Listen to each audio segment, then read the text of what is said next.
Assalamualaikum warahmatullahi wabarakatuh. Mustafa Muhammadin sallallahu alaihi wasallam summa sallallahu alaihi wa sallam syahada salihin salakatul muqarrabin. Wa sallallahu alaihi wa kitab Sahih Nawawi ad-Dimashqi sunnah sunnah. Husnul ba'na wa madina wa jadina wa sallallahu syahina husnul ila mahadina al-asqiya. Talamidi wa asatidi wa ali baik. Lillahi ta'ala lahumul fatihah. Bismillahirrahmanirrahim. Alhamdulillahirabbil alamin arrahmanir rahim maliki iyyaka na'budu wa iyyaka nasta'in ihdinas siratal mustaqim. Bismillahirrahmanirrahim. As-Sabi'u itu ya. As-Sabi'u hadis yang ke-7. An Anasin radhiyallahu an anin Nabi alaihi salatu wassalam. Qala la yu'minu, tidak beriman sapahadukum, salah satu di antara kalian. Kalau dalam hadis yang lain dimanakan tidak sempurna iman kita hatta yuhibba, sehingga seneng sapa man li ahihi, kepada temennya, ma ing barang yuhibbu kang seneng sapa man li nafsihi, untuk dirinya.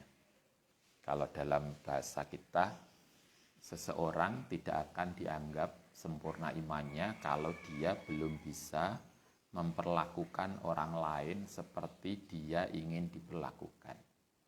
Jadi kalau kita ingin dihormati, kita harus menghormati orang lain.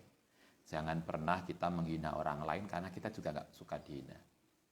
Perlakukanlah, jadi kalau selama kita belum bisa memperlakukan orang lain seperti kita ingin diperlakukan, berarti iman kita belum benar, iman kita belum baik. Ada toh orang yang suka mencaci orang, suka mencela orang, tapi kalau dicela sendiri dia marah banget. Berarti itu menunjukkan kita belum punya kesadaran keimanan yang benar, yang baik. Kita diharapkan kalau kita pengen didongakne wong, ya biasakan mendoakan orang. Bahkan kemarin masih ingat hadis sebelumnya, salah satu doa yang mustajabah itu sesungguhnya adalah mendoakan orang lain tanpa harus kita bilang ke dia.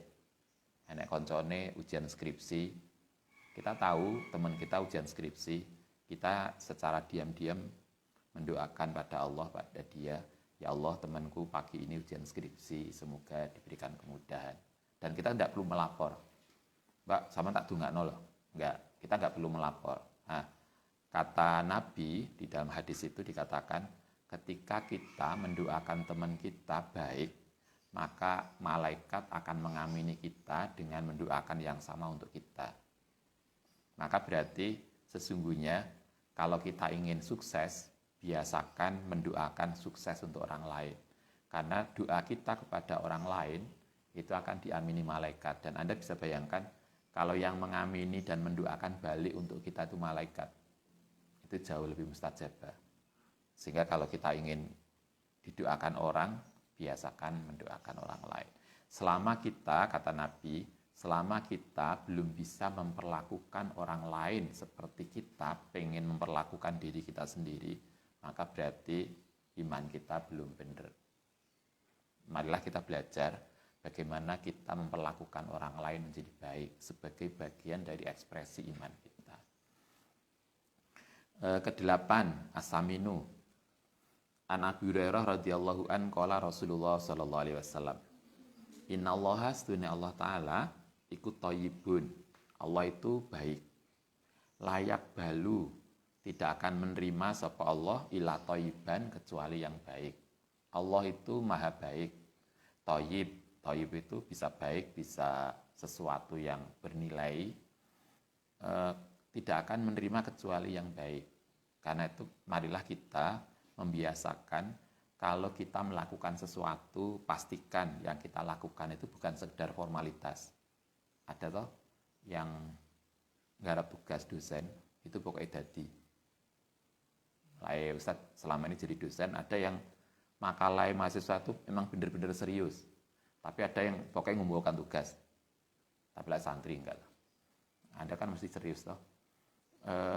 Karena itu kan akhirnya kita bisa paham kenapa kemudian kalau di dalam Al-Quran dikatakan hudu zinatakum inda kulli masjid. masjidin. Kalau kita masuk masjid, kalau kita ibadah, pakailah zina. Zina itu perhiasan. Jadi Tuhan mengistilahkan pakaian itu sebagai perhiasan. Sehingga kalau kita sholat, pakailah pakaian kita yang paling baik. Bukan kemudian syukur nyender. Kadang ada perempuan itu di musolane mukenanya dicandal di musola. Sampai berbulan-bulan nggak dicuci. Nggak santri, enggak. Sampai apa namanya? Bagian ini sampai hitam karena kena air wudhu yang kemudian nggak kering. Coba suatu ketika Ustadz itu pernah diminta khutbah di suatu masjid, kemudian begitu sampai masjid itu kita diminta untuk pakai jubah, tapi ketoknya jubah itu nggak begitu wangi, makanya Ustadz nggak mau. Kemudian tapi ini suci Ustadz. Bagaimana kita bisa mengatakan itu suci, wong bau? Kita sering menganggap suci itu pokoknya gak kena kotoran. Padahal ketika pakaian itu tidak bersih, itu sebetulnya kan gak suci. Karena itu yang kita harus pakai, kalau dulu kita diajar oleh Said Agil, beliau mengatakan, andaikan kita kayak neng tanah suci, ketika kita panas banget, kemudian kalau laki-laki pakai CD itu apa itu? Celana dalam ya. CD itu dianggap ini. Gue salah paham. Pakai CD, kemudian atau Anda pakai BH, panas banget. Sehingga kemudian karena panas kita berkeringat hebat. 2 hari nggak dilepas. Padahal itu keringat. Kira-kira itu suci nggak? Sebagian kita mengatakan, ini nggak kena najis. Ustaz. Tapi ketika itu beliau mengatakan, itu nggak bersih. Karena ketika kita seharian, lebih dari sehari pakai BH, kemudian tidak dilepas, itu kan campur keringat yang nggak karuan. Atau pakai CD yang nggak dilepas, itu kan mesti keringat. Nah, keringat yang kemudian membuat bau, itu sebetulnya telah membuat CD kita atau BH kita itu menjadi kotor. Karena itu mestinya kan harus dilepas, harus dicuci. Jadi artinya bersih itu, suci itu tidak berarti kemudian tidak kena kotoran. Tapi segala sesuatu yang kemudian sudah berubah warna, berubah rasa, berubah bau, mestinya kan itu sudah harus dibersihkan. Kita diperintahkan, kalau di sini dikatakan hadisnya, Allah itu thayyib dan Allah tidak akan menerima sesuatu yang baik. Ketika sholat kita diperintahkan hudu zinatakum inda kulli masjidin, pakailah pakaianmu, pakai mukena yang baik, pakai sarung yang baik. Sehingga sangat tidak etis kalau misalnya Anda yang di rumah, laki-laki, sholat kemudian kaosan aja. Lu neng kampus aja lo nggak boleh. Iya kan? Neng kampus ketemu dosen, ketemu neng kantor, pakai kaos oblong yang nggak ada kerahnya. Nggak ada kerahnya itu nggak ada apa ya? Nggak ada ininya ya, gulonane. Itu kan nggak boleh. Nggak pakai sepatu nggak boleh. Loh kita menghadap Tuhan loh. Maksudnya kemudian sarungan dan kaosan aja. Kan sangat tidak etis. Itu yang kemudian kita harus kita pahami. Kita melakukan segala sesuatu dengan baik. Kalau dalam bahasa Al-Qur'annya itulah amal soleh, amal yang berkualitas.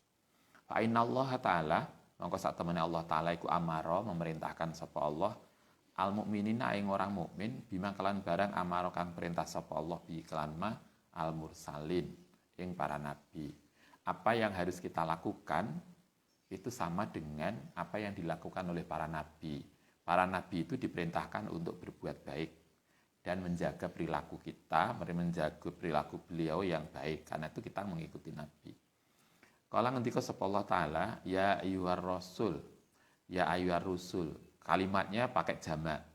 Jadi bukan rasul kanjeng Nabi saja yang diperintahkan, tapi semua utusan kulu makano sapa sira minat thayyibati dari sesuatu yang thayyibat. 1, kalau makan, makanlah yang baik. Bukan sekedar banyak. Karena itu kita masih ingat dulu ngaji, mungkin nggak ada yang ingat ya. Karena dulu kita pertama kali kita bangun pondok tahun 2013. Pertama yang kita kaji adalah Ihya. Pertama kali kita ngaji di pondok ini adalah kitab Ihya. Nah, di dalam Ihya itu dikatakan, Ghazali itu mengatakan pada kita kalau kita makan makanlah yang bergizi. Sehingga dengan makan bergizi itu maka kita makan 2 kali sehari sudah cukup. Tapi makannya baik. Kak, bahasa kita apa? 4 sempurna itu apa? 5 sempurna ya? Apa itu istilahnya? Oh, sudah lupa semua. Pelajaran SD ya. 4 sehat 5 sempurna. Kalau dulu begitu zaman Ustaz. Mungkin zaman Anda berubah. Jadi kata Ghazali, kalau makan itu persoalannya bukan banyaknya makan. Kalau kita kan sering, kalau Anda ke warung, kira-kira Anda milih makanan yang banyak, milih dewe, ngambil dewe, atau makanan yang bergizi. Oh yo, bergizi dan banyak Ustaz. yo itulah. Tetapi Lae Ghazali mengajarkan kita dari ayat ini, kemudian beliau mengajarkan kalau makan itu sebetulnya yang dibutuhkan adalah nutrisi untuk tubuh. Karena itu makanlah yang makanan yang bergizi dan penuh nutrisi. Karena yang dibutuhkan adalah nutrisinya, bukan banyaknya. Sehingga kata Ghazali, makan sehari 2 kali sudah cukup, tapi dengan gizi yang memenuhi. Tapi kalau kita kok 2 Ustaz, ini kan sehari itu ada waktunya 3. Kadang malah kita lak poso, itu lebih hebat. Wis enek buka itu kolek, nanti habis maghrib makan, karena katanya kalau belum makan nasi belum buka. Nanti habis taraweh sing gawe Indomie. Jadi akhirnya puasa itu malah lebih gemuk karena nutrisinya lebih banyak. Padahal sebetulnya kita hanya cukup untuk kebutuhan kita. Tuhan mengatakan kulu minat thayyibati, makanlah dari makanan yang bergizi thayyibat. 1 perintah Allah Ta'ala. Yang kedua wa'malu, dan beramal sapa sira solihan dengan amal yang baik. Amal yang baik itu amal yang berkualitas. Kan itu kalau kita ngaji Quran, di Quran itu kan tidak pernah mengatakan wa'malu kasiron. Tidak pernah banyaknya. Jadi Tuhan tidak pernah mengatakan agar kita beramal banyak, bukan banyaknya. Karena yang dipentingkan adalah kualitas dari amal kita. Tapi tentu yang baik adalah yo akeh, yo banyak, yo berkualitas. Tapi di antara kualitas dan banyak, Tuhan lebih mementingkan kualitasnya, bukan banyaknya. Ini sedune ingsun iku bimaklan barang tak maluna yang amala yang melakukan sapa siraku alimun. Itu 1 ayat. Ayat yang lain ya ayyuhalladzina amanu kulu sama. Yang 1 diperintahkan untuk para rasul, yang 1 diperintahkan pada orang yang beriman. Kulu makana sapa sira min thayyibatin, dari sesuatu yang bergizi, yang baik. Maing barang rozaknakum, yang telah memberikan rizki sapa kita naing akum ing sira. Makanlah yang baik dari apapun yang sudah diberikan oleh Allah pada kita, yaitu rizki untuk kita. Sumadzakaro. Kemudian Nabi melanjutkan hadisnya. Sumadzakaro kemudian menyebutkan sapa Nabi menceritakan ar-rajula ing seseorang yutilu yang lama as-safaro ing bepergian. Ash'asa yang menjadi kusut. Akhbaro kusut rambutnya, akhbaro tur berdebu. Yamudu yang menengadahkan yadai ing kedua tangannya ila samai. Anda masih ingat salah satu posisi doa itu mustajabah adalah doa di dalam bepergian. Jadi ketika kita dalam bepergian, musafir, itu doanya mustajabah. Karena lah ya Anda pengen mustajabah, lunga dhisik. Nanti, ya Allah saya sekarang lagi nggak punya uang. Itu mustajabah, doa orang yang bepergian. Nah, karena itulah dalam hadis ini kemudian dikatakan ada yang orang bepergian jauh sampai rambutnya kusut, wajahnya berdebu, kemudian dia berdoa, ya Robbi, minta apapun. Tetapi kata Nabi, wamat amuhu, utai makanan nyaman, iku haramun. Dia berdoa, tapi makanan yang dia makan itu haram. Wa masyrubuhu, minumannya iku haramun haram. Wa malbusuhu, pakaiannya iku haramun haram. Wa hudiya, lan dikasih makan sopoman bil harami dengan segala sesuatu yang haram. fa'anna yustajabu. Karena itu kemudian Nabi mengatakan, ini ada orang yang kondisi mestinya dia mustajabah.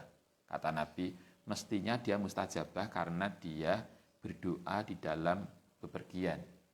Tapi walaupun dia mestinya mustajabah, tetapi makanannya haram, minumnya haram, pakaiannya haram, apapun yang dia pakai haram. Karena itu kemudian mereka katakan fa'anna yustajabu lidzalika. Fa'anna yustajabu, maka bagaimana mungkin diijabai lidzalika. Karena itu kalau kita ingin doa kita mustajabah, maka pastikan makanan kita itu halal. Jangan pernah makan sesuatu yang enggak halal. Anda masih ingat ada hadis juga mengatakan siapa yang makan makanan tidak halal, doanya tidak akan mustajabah selama 40 hari. Kalau saiki tanggal berapa sekarang? Tanggal 3 ya? Sekarang tanggal 3 kita makan barang curian. Maka berarti sampai 40 hari ke depan doa kita tidak akan dikabulkan Tuhan. Kenapa tidak dikabulkan selama 40 hari? Mungkin itu karena di dalam, kalau kita belajar biologi ya, belajar nutrisi, itu kan diinformasikan kalau kita makan misalnya ini, saya minum air, yang air ini haram.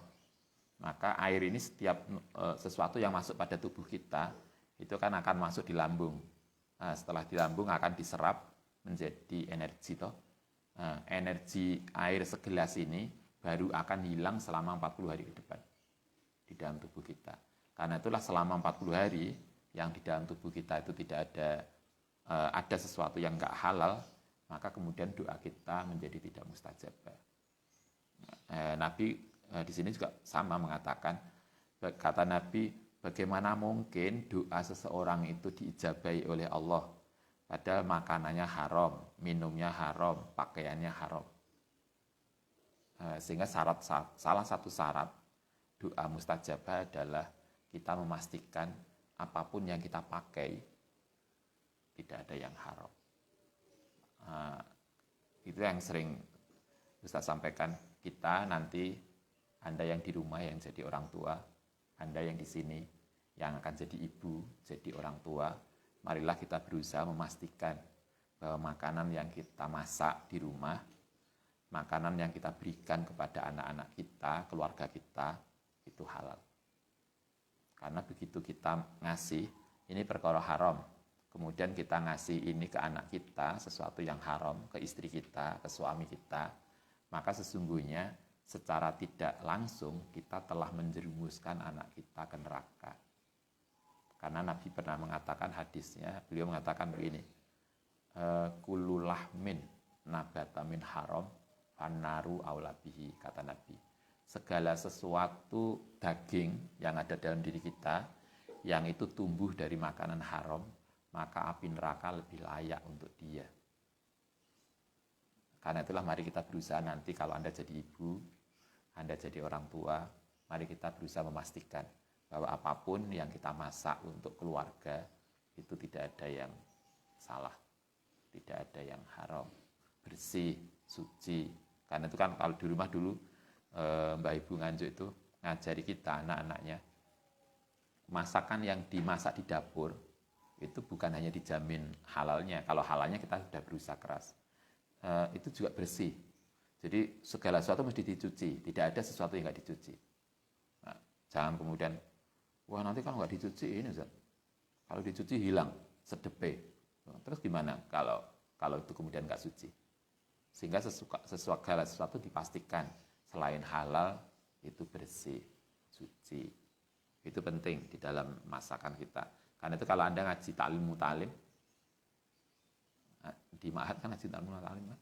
Nah, salah satu yang diajarkan di dalam taklim adalah kita tidak mudah makan makanan pasar, jajan pasar. Kan? Kenapa jajan pasar nggak boleh? Karena ketika itu konteksnya adalah biasanya masakan yang dimasak di pasar itu tidak terjamin kebersihannya. Coba Anda kalau lihat, maaf yang terkait dengan ini, kita tidak menuding, tapi Anda bisa lihat kalau warung yang di pinggir jalan, coba yang tenda atau apa, itu nyucinya di mana? nyuci piringnya, nyuci masakannya, itu kan dengan sangat terbatas airnya. Coba kalau musim hujan, bukan nyiprat kebak kabeh, apa enggak? Anda bisa bayangkan. Kecuali yang warung di rumah, yang itu mungkin lebih safety ya, lebih bersih, karena ada kerannya, ada ini. Coba kalau yang di pinggir jalan, dengan segala keterbatasannya. Kan luar biasa toh. Itulah kenapa kemudian kalau di taklim diajarkan tidak boleh makan jajan pasar karena konteksnya nggak bersih. Nah, kita kan diharapkan makanan kita itu selain halal kan juga bersih. Itu yang penting untuk kita. Atasi'u. Yang ke berapa tasik? 9. Ada hadis la dororo wa la diroro. Agama itu prinsipnya la dororo, tidak sulit, wala diroro, dan tidak menyulitkan. Jadi agama itu memudahkan. Agama itu mudah dan tidak menyulitkan. Jadi kayak sebagian orang ada yang mengatakan kalau bisa dipersulit ngapain dipermudah? Enggak. Kalau sudah sesuai ya silahkan aja. Artinya agama itu mestinya membuat kita mudah. Agama kemudian membuat kita sulit, ya berarti ada yang salah dalam pemahaman keagamaan kita. Nabi itu kan mengajarkan gampang banget toh. Ada orang, Muhammad saya pengen masuk Islam, tapi saya gak bisa sholat 5 waktu, saya hanya bisa 2. Apa kata Nabi? Gak apa-apa. Coba, kalau Anda misalnya, Mbak saya pengen santri, tapi gak bisa sholat 5. Oh ya gak boleh, harus 5. Biasanya kita kan gitu. Coba Nabi, saya tidak bisa sholat 5 kali. Nah, saya hanya bisa 2. Kata Nabi, ya gak apa-apa. Ketika sahabat yang lain protes, kok bisa kan ya Nabi? Kita aja jangankan sholat gak 5, gak jamaah aja loh. Itu oleh Nabi rumahnya mau dibakar. Anda masih ingat hadisnya? Di sahabat Madinah itu, yang sekitar masjid Nabi Madinah, ke suatu ketika Nabi itu melihat jamaahnya sepi. Orang-orang sahabat itu senangnya sholat di rumah, tidak jamaah angel. Karena itu Nabi suatu ketika nggak obor. Rumahnya sahabat itu mau dibakar, karena mereka nggak mau jamaah. Sahabat yang akrab dengan Nabi, yang sudah masuk Islam lama, jangankan sholat hanya 2. Tidak jamaah aja rumahnya mau dibakar. Ternyata tiba-tiba ada orang ini mau masuk Islam hanya dengan sholat 2 kali. Nabi mengatakan nggak apa-apa. Sahabat kan protes, loh kok iso? Kita aja nggak boleh, kok itu boleh. Nabi kemudian mengatakan, ya nanti kalau sudah masuk Islam kan dia sungkan dewe toh. Nanti kan kalau sudah biasa ketemu banyak orang, kan dia akan sungkan kalau hanya 2. Lama-lama kan juga akan genep. Jadi artinya Nabi memberikan bagaimana proses menjadi baik. Tidak harus seketika. Agama itu prinsipnya mudah dan tidak menyulitkan. La dororo wa la diroro. La dororo tidak sulit, wa la diroro dan tidak menyulitkan. Al-asiru itu yang prinsip agama. Gampang dan tidak menyulitkan. Al-asir yang ke-10. Hadis yang ke-10 An-Tamim At-Tarimi anna Rasulullah SAW qala ad-dinu tay agama itu an-nasihatu, nasihat. Ngerti nasihat? Memberi kebaikan. Jadi agama itu prinsipnya adalah memberikan perilaku kita menjadi baik.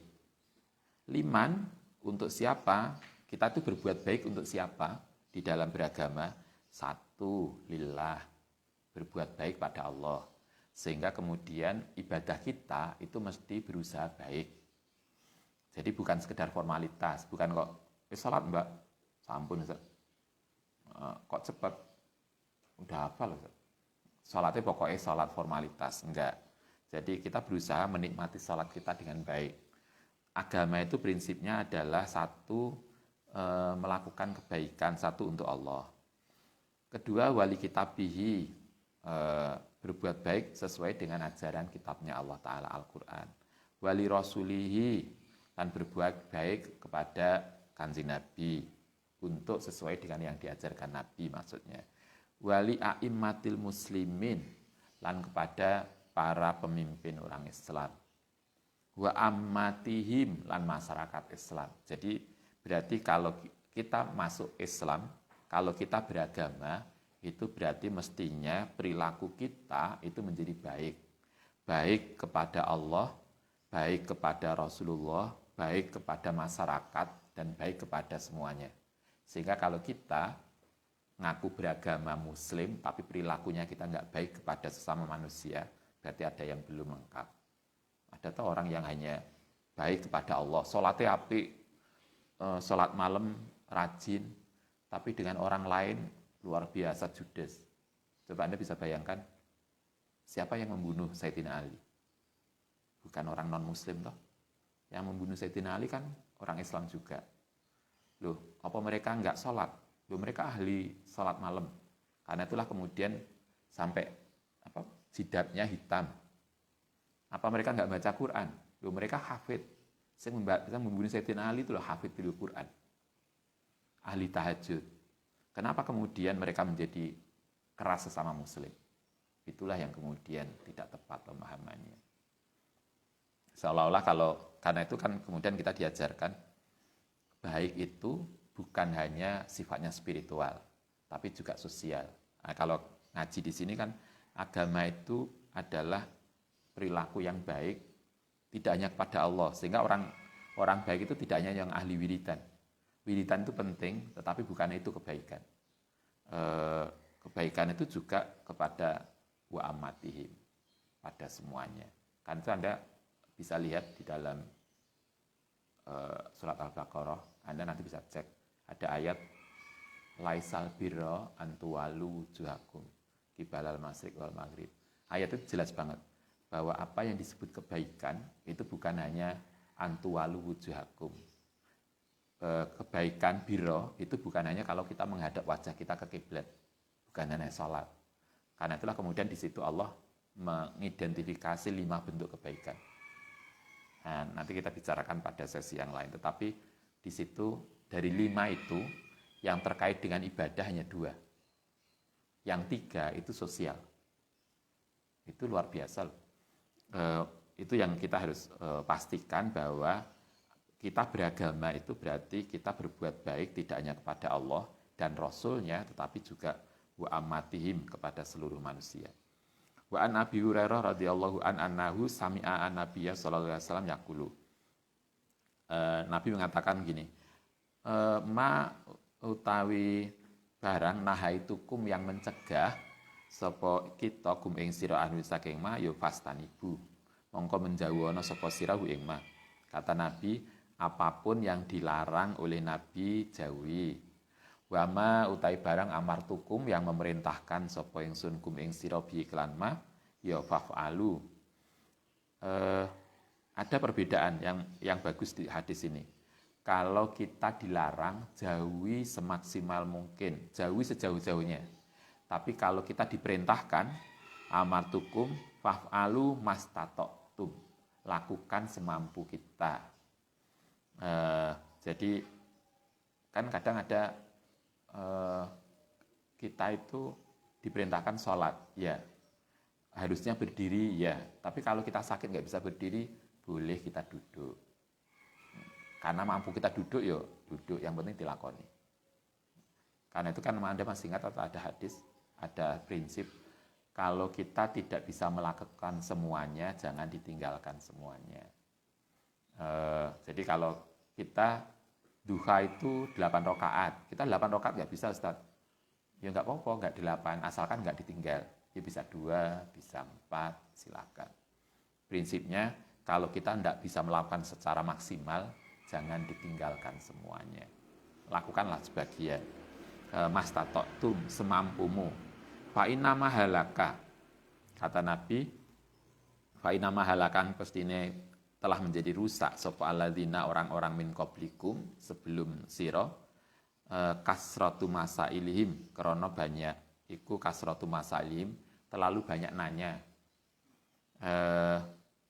Kata Nabi, salah satu penyebab orang-orang terdahulu Bani Israel itu menjadi rusak karena terlalu banyak nanya. Anda masih ingat kasus sapi yang kakean pertanyaan akhirnya hampir nggak bisa. Kalau kita sekarang biasanya Sing ruwet itu adalah orang yang banyak ngomong tapi actionnya nggak ada. Biasanya yang organisasi toh, rapat di organisasi, apapun organisasi nih. Biasanya enak tau anggota kita tuh yang kalau rapat itu ngomongnya wakeh. Pada hari H nggak metu. Ada yang gitu, kakean ngomong tapi nggak ikut kerja. Itu yang kemudian jadi masalah. Wahtilafuhum lan oleh membedai, mempertentangan sapa alladzina ala ambiyaihim. Ing atase para nabine. Kakean ngomong, kemudian tidak mengikuti para nabi. Asani asaro, hadis yang ke-12. An Sahal ibnu Sa'ad radhiyallahu an, ja'a rajulun. Ja'a teka sapa rajulun seseorang ilan Nabi sallallahu alaihi wasallam. Faqala ya Rasul, duluni, menunjukkan sapa tuwani ingsun ala amalin ing atase amal. Idza amiltu nalikane nglakoni sapa ingsun ing amal ahabbani, maka bakal mencintai ingsun sapa Allah taala. Wa ahabbani lan mencintai ingsun sapa anasu manusa. Ada seseorang laki-laki datang ke Nabi. Dia mengatakan gini, Kanjeng Nabi, tolong saya ditunjukkan sebuah perilaku yang kalau saya melakukan itu Allah akan suka pada saya dan manusia suka pada saya. Nah, apa kata Nabi? Qala jawab sapa Nabi, ishad, berperilaku zuhudlah fid dunya ing dalam dunia. Zuhud itu berarti kita menempatkan dunia di tangan, tidak di hati. Jadi karena kekayaan dunia itu di tangan bukan di hati, maka yang penting dalam perilaku zuhud itu adalah bagaimana hati kita tidak terpengaruh duniawi. Nah, karena itulah zuhud tidak berarti harus miskin. Zuhud tidak miskin. Kalau Anda kaya, silakan Anda kaya. Tapi kekayaan tidak kemudian membuat hati kita itu terpengaruh pada duniawi. Ada sebuah riwayat seorang tokoh sufi besar. Dalam sufi itu dikatakan itu seorang tokoh mursyid tarekat besar. Beliau kaya banget. Kebetulan dia bukan orang Indonesia. Itu seorang pendiri tarekat di Timur Tengah. Beliau itu luar biasa. Kalau dalam riwayat dikatakan itu Imam As-Sadili. Anda masih ingat ada tarekat Sadili ya? Jadi beliau itu salah satu orang yang kaya di negara itu. Padahal dia kiai. Akhirnya kalau bahasa kita begitu ya. Sehingga banyak orang yang rasa-rasa, kiai kok sugih, kiai kok gak sederhana. Akhirnya dirasani banyak orang. Karena itulah kemudian beliau karena dirasani, rasan-rasan itu makin viral, maka salah satu yang ngerasan itu dipanggil di rumah setelah basa-basi kalau bahasa kita. Kemudian orang itu diajak, kalau dalam bahasa kita di sini diajak keliling kota Malang. Kalau di Malang, dia naik kendaraan, diajak keliling kota Malang. Kemudian sebelum keliling dia dikasih gelas. Gelas gak tutupnya loh ya. Bukan kalau dipres gini. Gelas terbuka, tapi gelas itu diisi air penuh. Kemudian beliau mengatakan, tolong dijaga gelas ini ya. Jangan sampai airnya tumpah. Jadi pastikan gelas ini airnya nggak tumpah. Kemudian dia diajak keliling kota.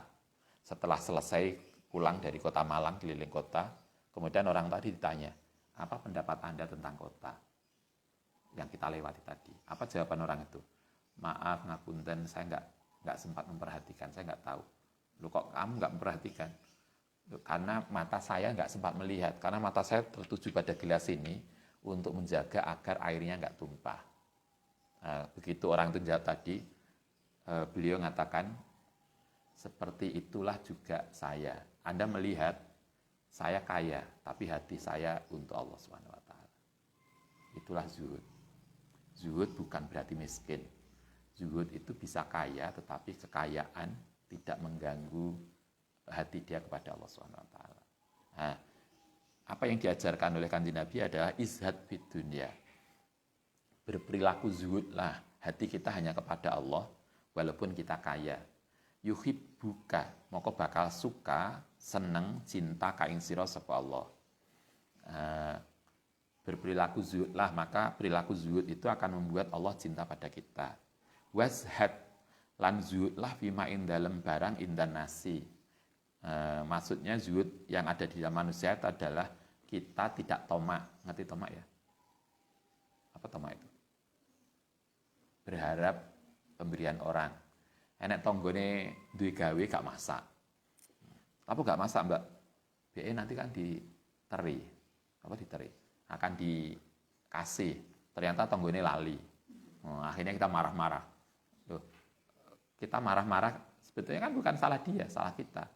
Itulah kenapa kemudian kalau Ustadz sering cerita, Ustadz itu sejak kecil kami bersaudara itu diajari oleh Mbak Ibu sejak kita kecil.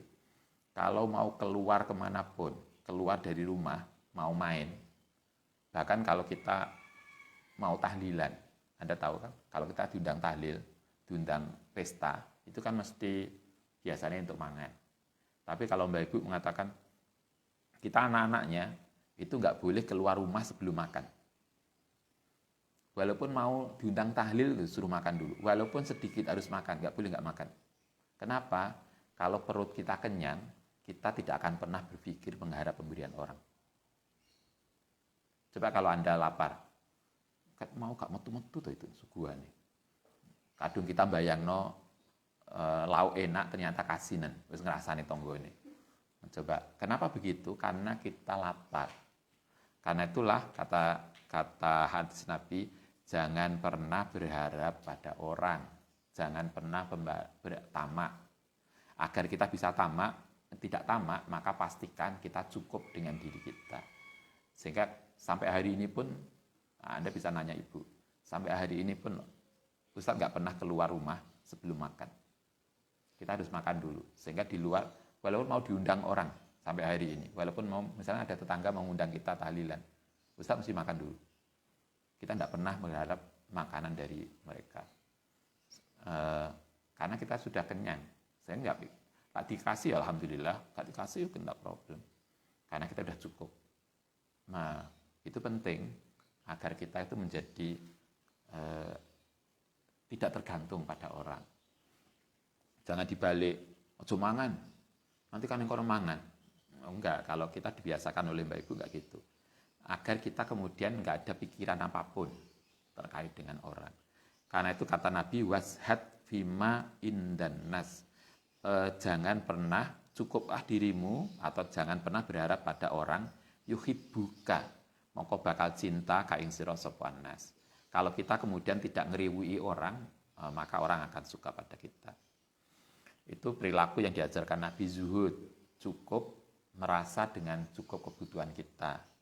Dan kita tidak akan hati kita terpengaruh oleh duniawi.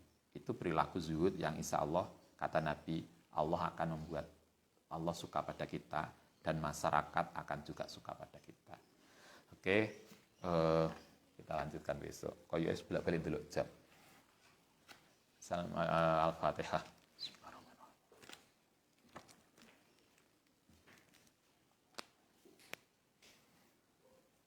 Rabbana fa'na bima 'allamtana rabbi 'allimna alladhi fa'alna rabbi faqihna wa faqih ahlan bati'il nabiyina rabbana fa'na bima 'allamtana alladhi fa'alna rabbi faqihna wa faqih ahlana wa qarabati lana.